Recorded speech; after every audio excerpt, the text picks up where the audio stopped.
Wani Imam Mahmoud Diko de Kumata.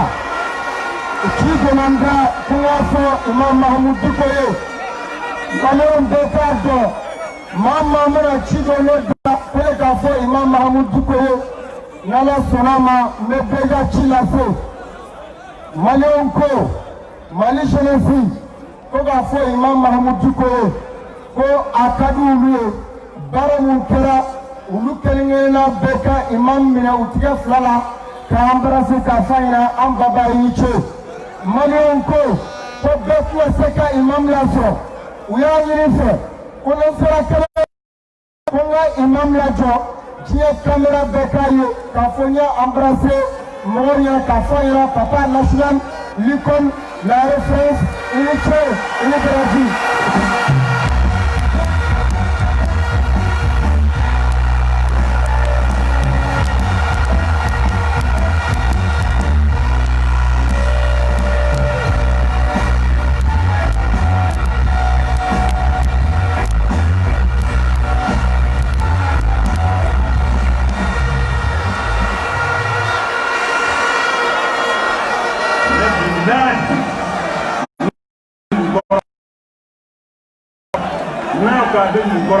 mais billahi n'a pas de ngorobo abotugo jamana ngono abela kalita liko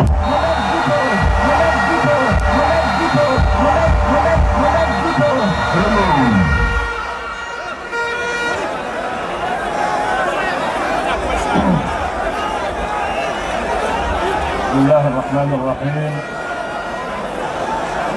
الحمد لله والصلاة والسلام على رسول الله. السلام عليكم ورحمة الله وبركاته.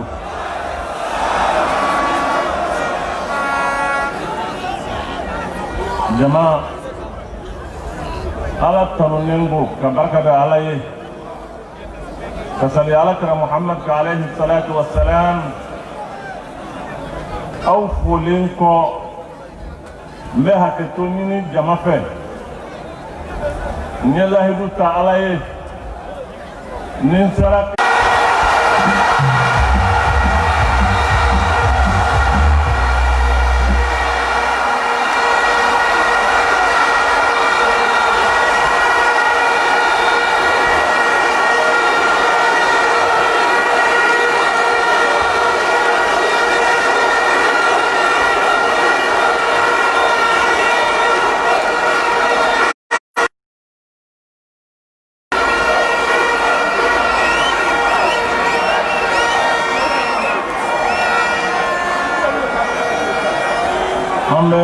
barkada alay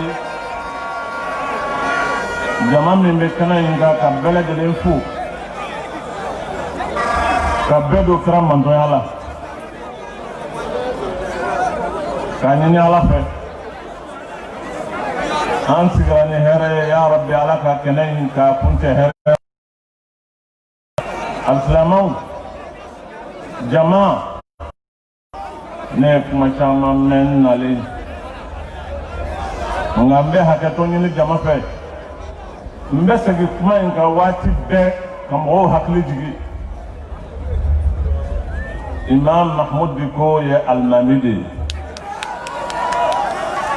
ne al-mamidi wa ni ala sana to kata alama na min gambe to al-mamiyina ni kuma info wa mbese gaka nous sommes un peuple digne, un peuple debout. C'est que tu parles. Nous avons mis plein de femmes dans ma cité. Nous avons mis les doués, nous avons mis les tabiaouis. Fin de carat les flaïna, ne manu sojala. Non. Akana tam roka douti. Akana bi moka akana motonyo mote tonyoni wulini tonyoni tonyoni ita wulini tonyoni ye non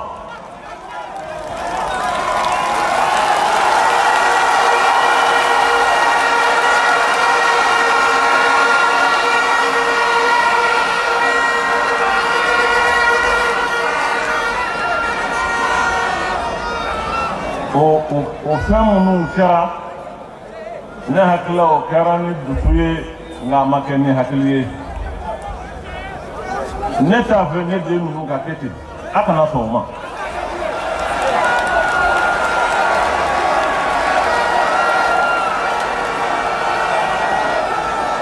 a kana yɔrɔ kari a kana yɔrɔ jeni a kana bin maa kan a kana maa neni tajuru bɔ tɛ tajuru sara tɛ anw ka jamana to ye il y a des valeurs an ka kan k'an to hakili fɛn minnu na anw ka jamana in tɛ tajuru sara jamana ye dɛ anw ka jamana in ye yafa jamana ye ko to ɲɔgɔn t'a la jamana de don o de y'anw ka jamana ye an k'an to an yɛrɛ la an danbe ye min ye an ka to o la an danbe y'o de ye dan bɛ anw ka ko la dan b'a la minnu ye dan sago olu y'a ye o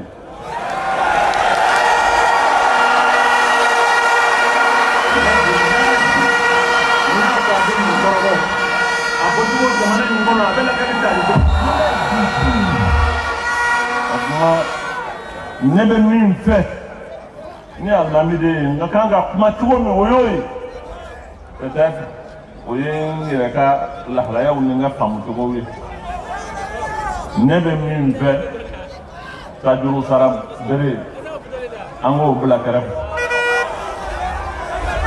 balimaya bere balimaw ni sinjiw maa minnu ko donna ɲɔgɔn ma minnu ye ɲɔgɔn bila minnu farala an bɛɛ lajɛlen de ka kan ka an bolo bɔ ka ɲɔgɔn sɔrɔ ka gɛrɛ ɲɔgɔn na bi baara min ka kan ka kɛ jamana in na o y'o ye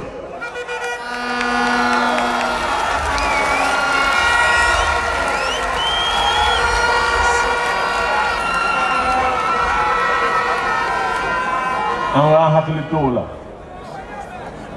ni kow sigira ni ala sɔnna ladiriya ni sariya la ni min ka kan ka kɛ o bɛ kɛ o bɛ kɛ nka a bɛ kɛ ni hakilisigi ye a bɛ kɛ ni ɲɛmajɔ ye a bɛ kɛ ni hɔrɔnya ni danbemaya ye barisa anw ka jamana in ye jamana min ye a bɛɛ ye fɛn kelen de a bɛɛ kɔni ye fɛn kelen ye dɛ an bɛɛ ye balimaw ye an bɛɛ ye sinjiw ye an bɛɛ ye badenw ye an bɛ ko o ko la an ka n'o bɔ an hakili la abada min ni ala sɔnna n'an b'a jigi k'o bɛna kɛ wa an bɛ n to nin jɔyɔrɔ in na ka welewelemada kɛ ka ɲɛsin o tigilamɔgɔw ma an den wɛrɛw minnu bɛ jamana kɔnɔ an k'a faamu dugu min bɛ anw na o ye tabiya juguw ni kɛwale juguw ni kɛcogo juguw de ye o baara ninnu ka bila an yɛrɛ dama k'an bolo di ɲɔgɔn ma k'an tɛgɛ di ɲɔgɔn ma ne bɛ n to yan ka filaden bɛɛ lajɛlen wele maa o maa ye filaden ye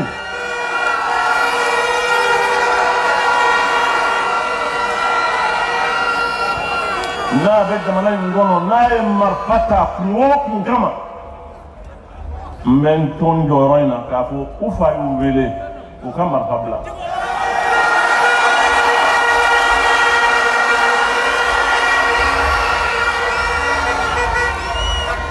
ne bɛ n to nin jɔyɔrɔ in na ka dɔgɔnɔdenw wele n denw don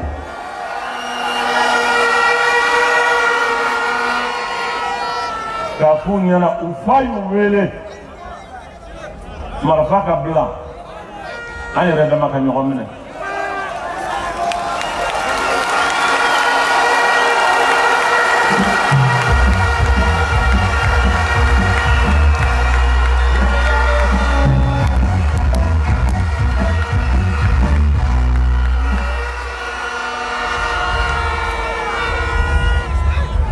a bɛ fɔ sɛpila mɔgɔw ye a bɔra kuma na yan k'a fɔ plateforme mɔgɔw ye k'a fɔ sema mɔgɔw ye accord min bɛ yen anw n'u jɛ don anw n'u jɛ de don accord bɛ kɛ yɔrɔ min kun kan an n'olu de don jamana kelen in de don o kuma u k'a faamu koyi maa wɛrɛ t'a dilan an yɛrɛ n'olu de bɛ jɛ k'a dilan.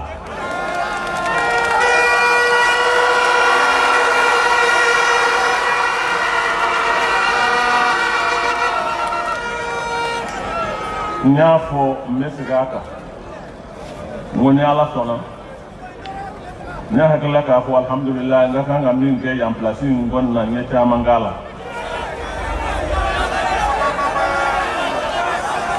sisan kɔni n ko n bɛ segin misiri la.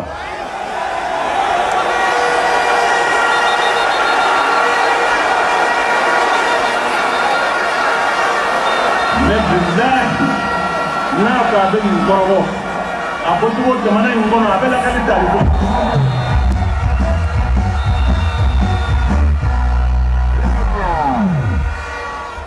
n bɛ segin misiri la kuma n'a kɔrɔ don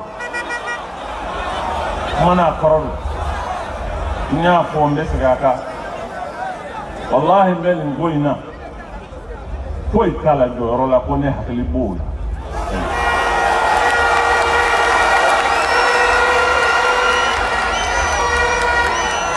nka fɛn min hami bɛ n na n y'o de fɔ kɛnɛ in kan jamana in denw k'a taa Kayi fo ka taa bila Kidali o jamanadenw minnu ni ko caman dɔn n'u ni ɲɔgɔn cɛ min bɛ n kɔnɔ o de ye n ka wuli k'an jɔ ka bere ta ka bere in da ka maa dɔw fara n kan n balimaw la bere in ka ta maa wɛrɛw ka fara n kan maa kelen tɛ se ko la n dɔgɔkɛ bɛ yen n balimakɛ don n baara ka ɲɔgɔn don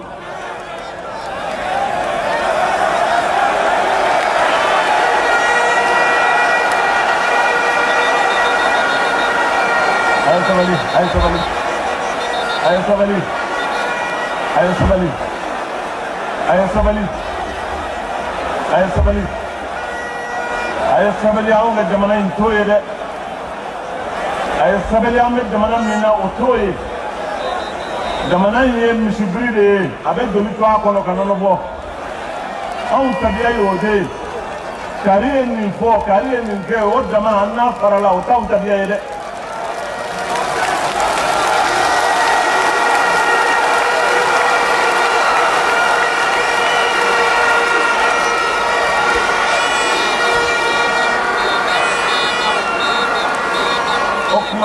Fɔ n dɔgɔkɛ Sherif Usman Madani Haidara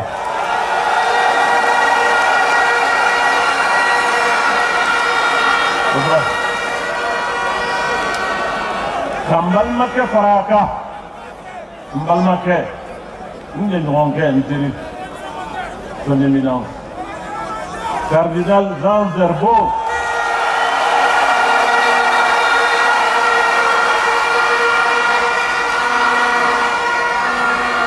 Cardinal Jean Zerbo, à qui je rends un hommage. Vraiment. Mafo, mitla kafo, kafo horayala, kafo jenyoyala, kafo balmayala. Ranche.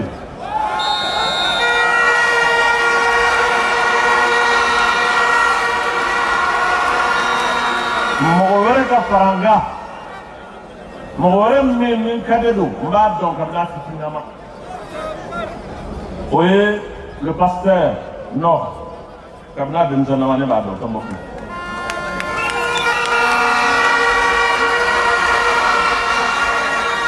olu ka fara n kan ka maa wɛrɛ ka belebele ka duwawu fara anw kan Asarafu Turafa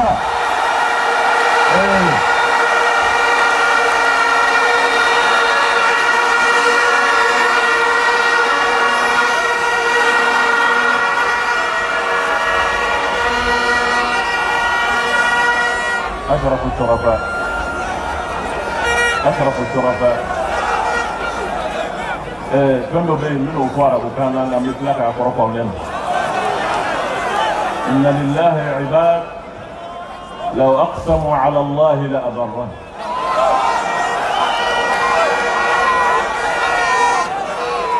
وجوم على بلو نور كالفوبنا أو كالكين أتتو كنا بلا على تسوما.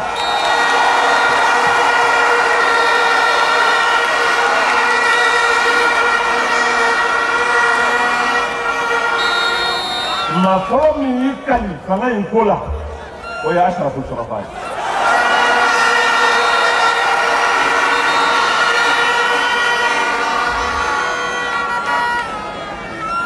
akadini ni ala ye waati wɛrɛw nɔgɔya ne ni n balima ninnu an ka wuli ka jamana yaala ka taa kuma maaw ni ɲɔgɔn cɛ ka bɛn don maaw ni ɲɔgɔn cɛ ka lafiya don maaw ni ɲɔgɔn cɛ.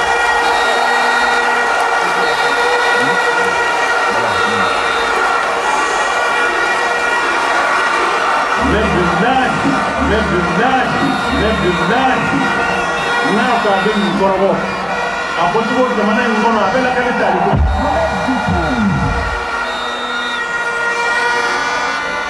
n'an wulila yan n'i bɛ taa yen fɛ nka n'i ɲɛsira yan i bɛ tɛmɛ maa dɔ de la belebele dɔw birilen bɛ yen n'i y'a tɔgɔ fɔ yan Cheikh Soufi Lassana Kane kɔni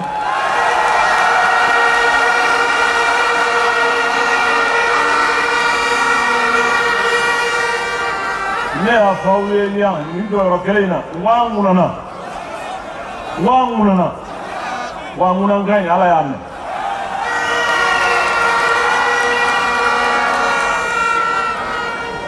nin bɛɛ lajɛlen an ka kan ka fara ɲɔgɔn kan bi ka adamadenw fɔ k'u cɛ bɛn ka bisimilaniya bɔ an ka jamana in kɔnɔ ka ɲɔgɔn kɔniya bɔ an ka jamana in kɔnɔ ka ɲɔgɔn bisigi juguw k'a kɛ ka ɲɔgɔn sɛgɛrɛ k'a bɔ jamana in kɔnɔ. Il est temps et le grand temps de chasser le démon de la division et de la haine. A ka kan n bɛ min ɲini aw fɛ sini ni dunanw ko k'u bɛ na anw ka jamana in ye jamana min ye u bisimila u marhaba a y'u bisimila. ni mɔgɔ o maa y'a sen ta ka na jamana in kɔnɔ a y'a fɔ a ye k'a bisimila i ɲɛ b'a caman na u bɔra yan de koyi caman bɛ yen u bɔra yɔrɔ min na o ye yan de o tuma n'u k'u bɛ na yan ye so de ye u ka na a y'u bisimila wa an teri jamanaw ne kɔni min ka di n ye n ye pancarte dɔw ye yɔrɔ in na yan. À bas X, à bas Y, à bas personne, vraiment. Non.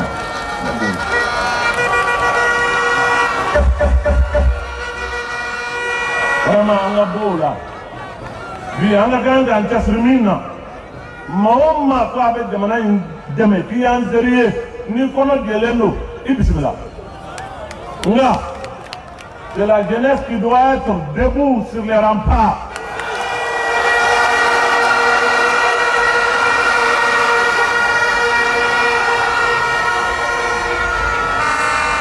Restez vigilants. Restez vigilants. Je le répète bien, restez vigilants.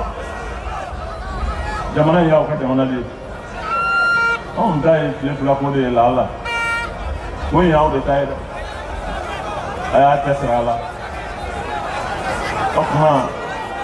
Neni ka bo anga jamana in tabiyala. Sajuru saraka bo anga jamana in tabiyala. Kariu u ka bɔ a la an bɛɛ de ye kelen ye ni maa min y'a jɛngɛ an k'a lakile so kelen de don du kelen kɔnɔ mɔgɔw de don ni min kɛra n'a ma ɲɛ an bɛ se ka sigi k'a fɔ ɲɔgɔn ɲɛna nka an k'an cogo dɔn k'a dɔn an bɛɛ ye kelen ye o kana bɔ an kɔnɔ pewu walama o kana bɔ an kɔnɔ kuma dɔ bɛ n kɔnɔ nka n bɛ siran k'a fɔ n da la yan n bɛ sɛbɛn koyi.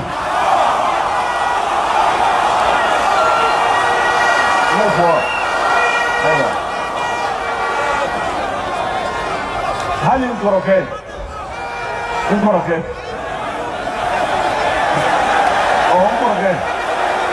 aye ya fama sa aye ya fan ko kema aye ya fan ko kema billahi na ka bin gorobo abu tuwo jamana ni ngono abela kan tari ko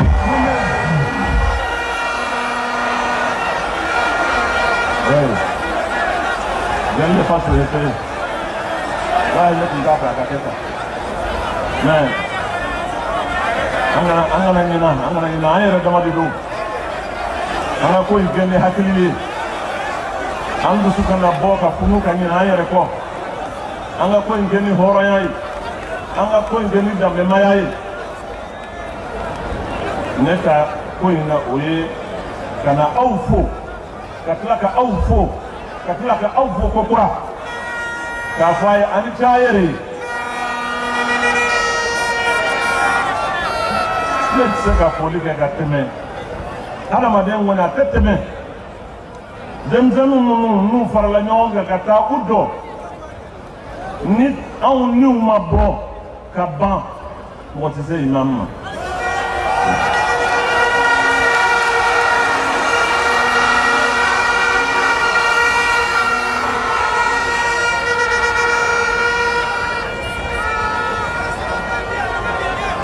Oui, olu ka mémoire kɔfɛ ne bɛ to misiri na n ka hakili in bɛ yan dɛ n tɛ sigi abada ka jamana kɔni ye k'a burujalen don a tiɲɛnen don ko ne ye n daminɛ k'a banna ayi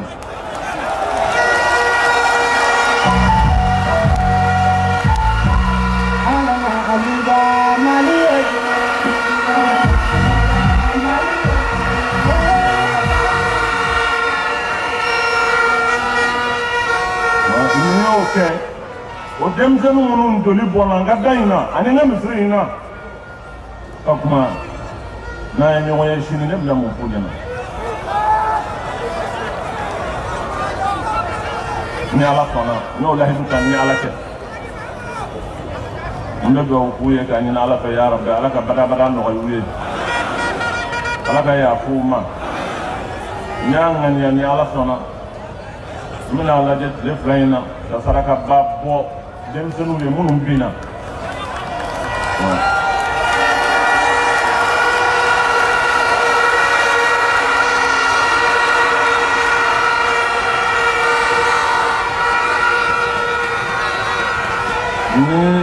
ne ni Galabugu denmisɛnninw ninnu n'an bɛnna ka yɔrɔ min ni ala sɔnna kibaruya bɛ s'aw ma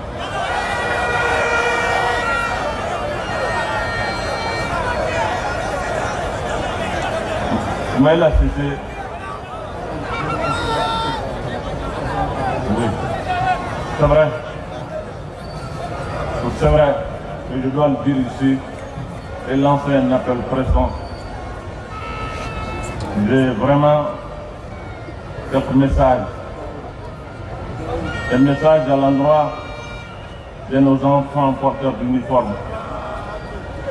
Les remercier pour l'œuvre qu'ils ont eu à accomplir, mais leur demander aussi d'être dignes, que le peuple du Mali les observe, que l'Afrique les observe. Pour dire, on a demandé une femme quand elle est amenée, nous sommes on doit les leur dire de respecter le serment et leur engagement devant le peuple souverain du Mali.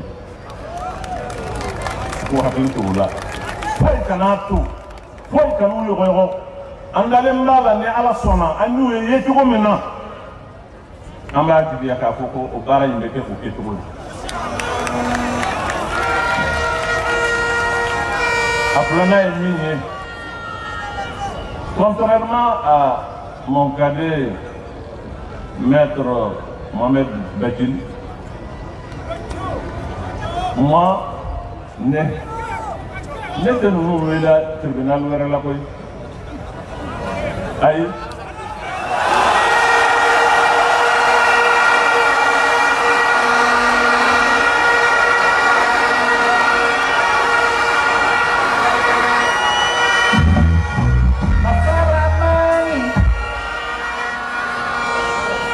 je le dirai très sincèrement et je veux que le message leur arrive.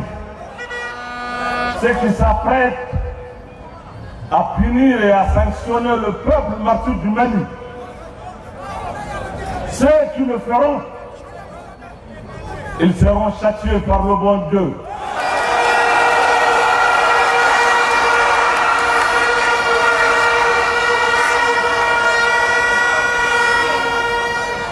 Mais que dit qu'on va les appeler à un tribunal, c'est la haie ou c'est où? Mais moi je les appelle à la haut.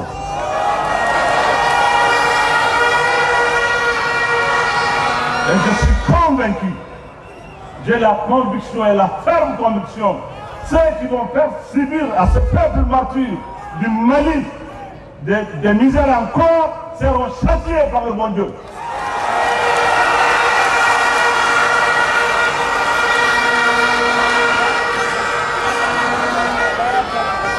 J'aimerais que ce message-là leur arrive. Nous, hakila ka fɔ k'a tɛ kɛ u k'a kɔrɔbɔ. Walahi bilahi, n'a k'a bɛ nin kɔrɔbɔ, a fɔ cogo jamana in kɔnɔ a bɛ lakali tali kɛ.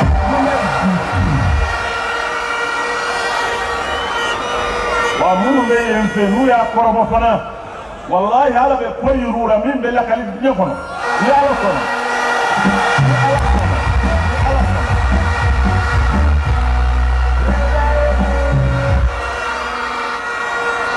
Que Dieu seul sait que c'est un peuple mature qui a subi toutes sortes d'injustices.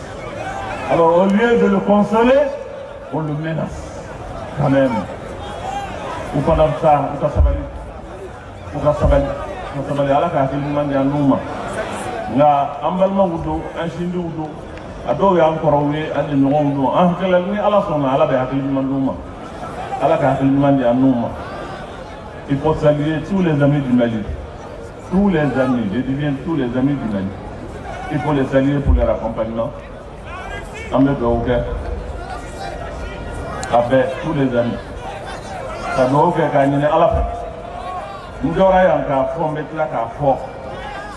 Soumaïla, si c'est un balmaquet, un dénon, Allah, un coulé la poche à mana.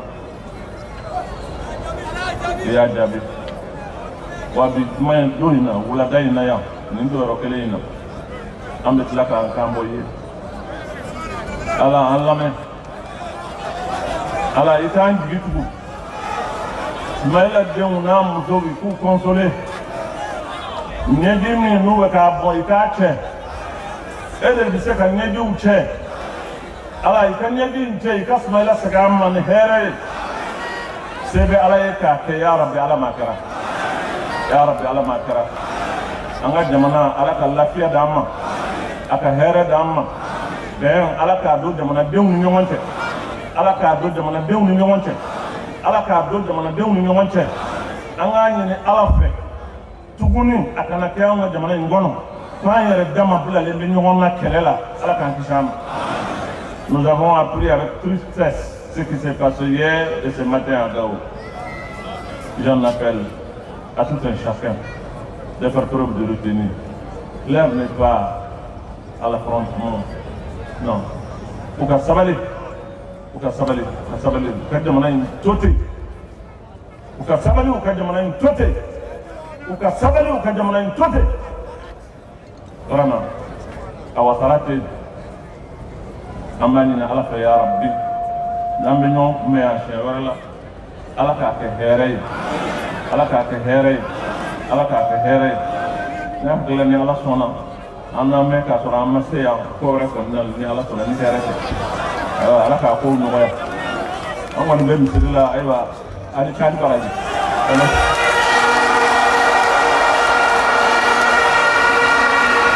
c'est le chef le frère respecté au cœur Mamadou Diko.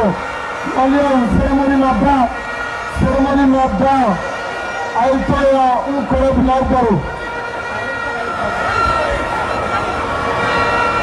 C'était le frère respecté au cœur Mamadou Diko.